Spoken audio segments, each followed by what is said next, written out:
Hello, welcome to HECOL 691, an introduction to the field of human ecology, in particular, pre-recorded video number 1.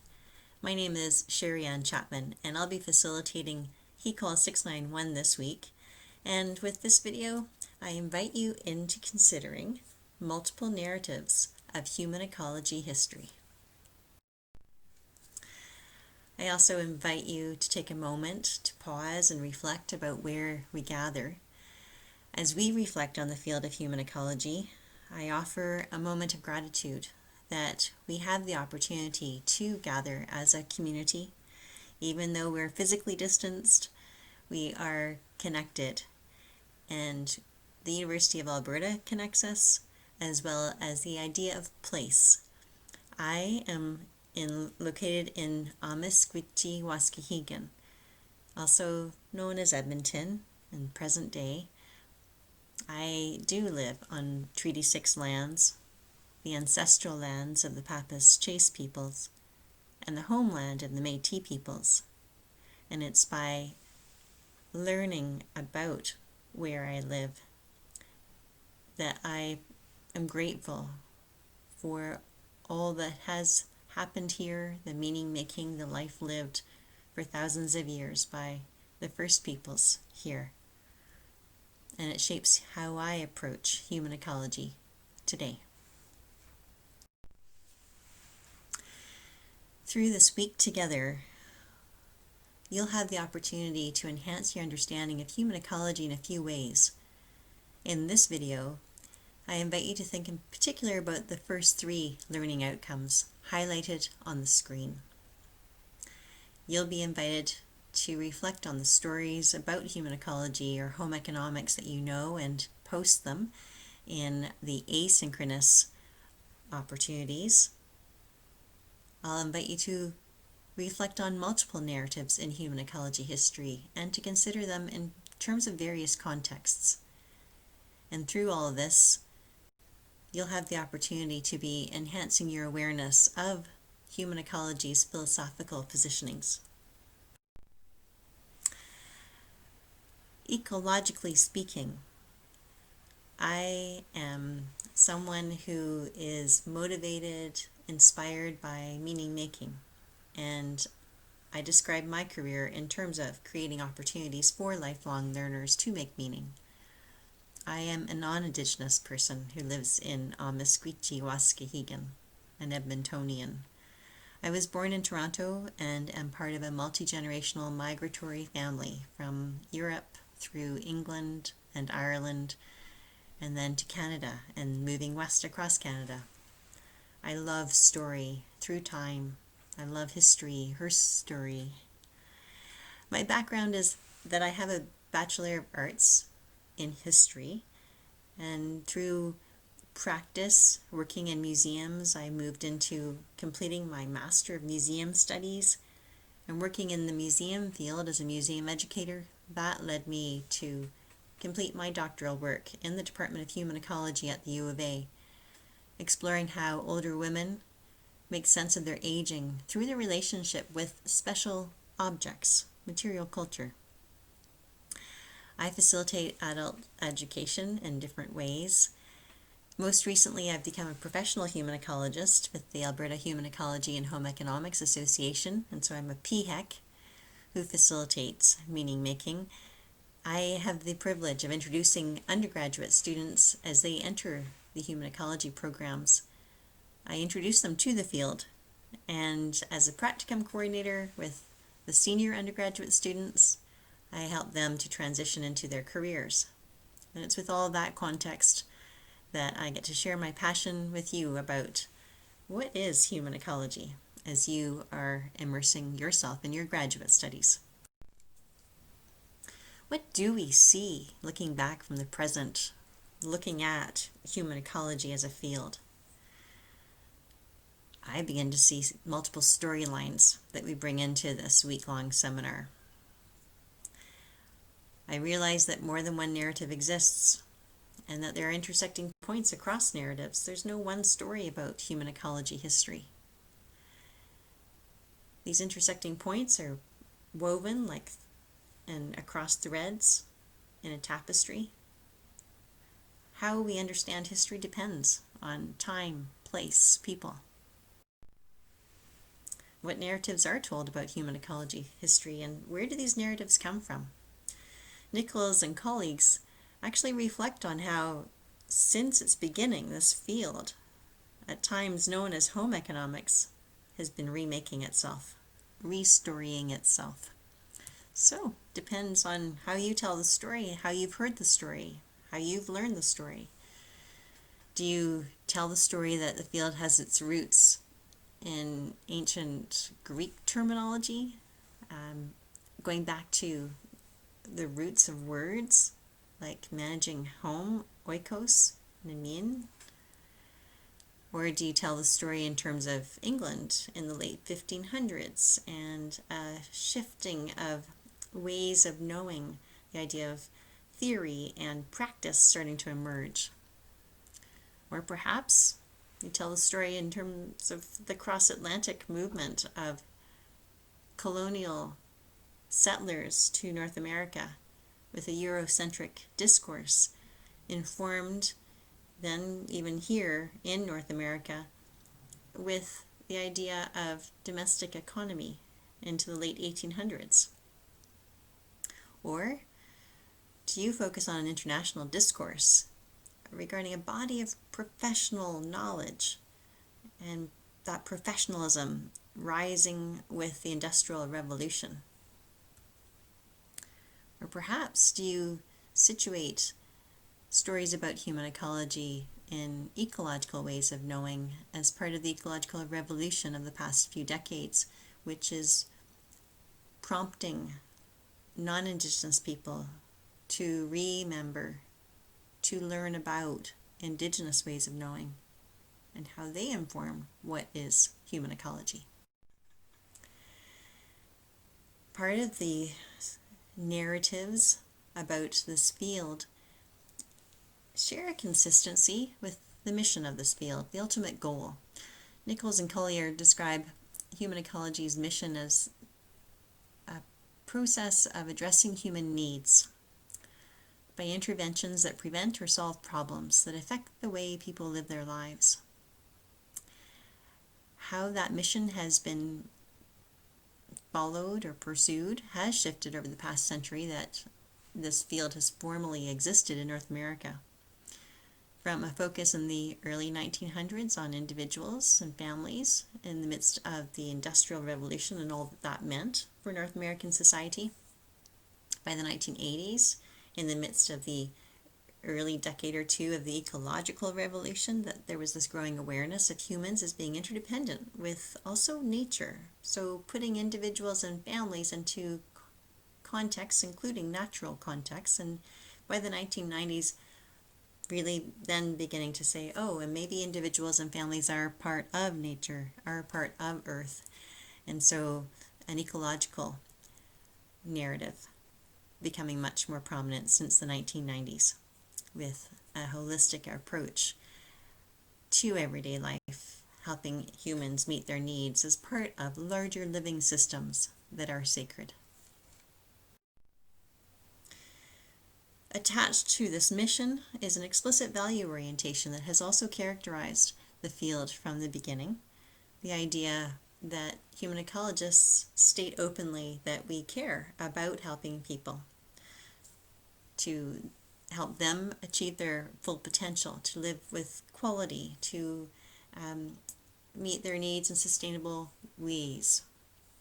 Buboltz and Sontag in the 1990s drew on Kenneth Boulding's work in terms of this idea of value orientation, and conceptually made the link to the idea of human betterment, and worked with Boulding's set of values that contribute to the ultimate good.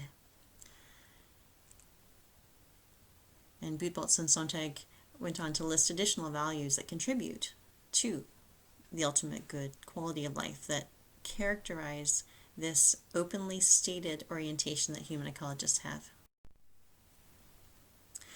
Part of the narrative goes back to the early years of organizing the field.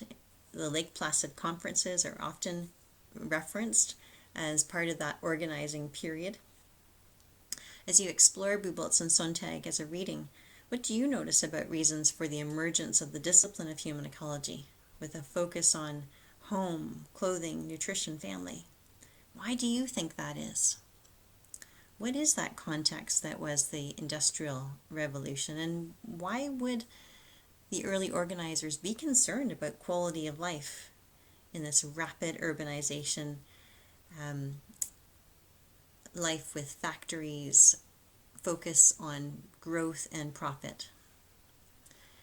The Lake Placid conferences were held in the United States, but Canadians attended those conferences too, and our parallel narrative in Canada is that we organized ourselves in 1900 and then fine-tuned that through the early decades of the 1900s, as you'll see in that blue bubble. More specifically, at the University of Alberta, we, as an academic unit, appeared quite early within the campus, only 10 years after the university was founded, officially opened, in the context of the progressive era, and with the motivation to offer practical university education for ordinary people, and that education being offered by professionals, experts. This is part of the ideology of the era in which the U of A was established and in which the Department of Household Economics was launched in 1918, at the end of the First World War and just ahead of the flu pandemic that started in 1918. Through the years and periods of history, the unit has changed in size and in name and in home faculty. And so since 2007, we have been within the Faculty of Agricultural, Life and Environmental Sciences as the Department of Human Ecology. And we have links across campus relative to that very early purpose of helping to educate ordinary people. That's certainly shaped home economics, home economists, and how people were educated in this field from the very beginning at the U of A too. This is part of the U of A narrative of our field. And increasingly, questions can be asked about that narrative. A colonizing narrative has been that, and it's quite parallel to the American story of legislation in which the American government sold land that it had claimed to own and directed the money from those sales to create land grant universities like the U of A. We have similarities to this idea of a land grant university. With a decolonizing lens, we wonder, well, how was the land originally acquired by the American government? It went on to become a more inclusive narrative of land grant universities and who were they intended to educate, and over time race was identified as an issue to become more inclusive. Much more recent history, more inclusive of Indigenous learners and funding in support of that. So this is just a little heads up about how as we explore narratives of this field, I invite you to ask questions about them, to unlearn colonizing elements of these narratives, and to seek to understand stories of the field in a holistic way. Miss Patrick was the first employee at the U of A, and she was hired to train experts in keeping with this progressive ideology at the U of A. Part of that ideology was not only a very industrial and emphasis on knowledge being held by experts, but it was also a patriarchal and Eurocentric ideology. And it's from those very early years and from that ideology that this association between the field and how it trains women to cook and sew, that cliche, as Apple says, has roots from the very beginning. And it really is a reflection of the context in which this field was organized. And even as Miss Patrick was hired at the U of A in 1918, she reflected on how even those first few months she had to convince people when she asked for funding for the programming for the courses, she had to convince them that the course included more than cooking and sewing. Consider that cliche as attached to ideology. And in hindsight, we have the benefit of looking back and noticing how patriarchy, Eurocentrism, capitalism has dominated, how it has shaped the field. Ayala Johnson is a colleague in British Columbia, and she has commented on how a European domesticity really shaped the early years and much of the first half of the 1900s of the field of home economics in North America. And she said, "It seems to me that not much has changed since then. Such training, education misses the point of the mission of the field." So how are you now describing the field's mission? How are you understanding it? How are you seeing it as a thread through the field? This industrial era ideology did shape not only the idea of European domesticity, but imposed it on Indigenous peoples too. And we as a field did contribute to the residential school system. And it's only in very recent years that we are beginning to consider that complicity and to begin to wonder, how can we make change? This is part of human ecology history, that we were part of the traumatizing effects of residential schools in what is now known as Canada. And that's painful. How have we contributed to intergenerational trauma of individuals and families? And it's through a student who asked me that question a few years ago and asked about this contradiction between the mission of the field to help people meet their needs, to live towards well-being, and yet was part of a system that contributed to intergenerational trauma. One way that I try to make meaning and try to unlearn that Eurocentric influence is to look and listen for moments in which home economists, human ecologists have pushed back against that ideology, because they did push back against the patriarchy, and through discussion with colleagues in the women's movement joined together to push against that cliche about cooking and sewing, and also to join the effort to decolonize even as early as the 1990s. Not that that's long ago, but it is a few decades now, timed with early efforts in the 1990s to begin to redress the trauma and the damage from the residential systems.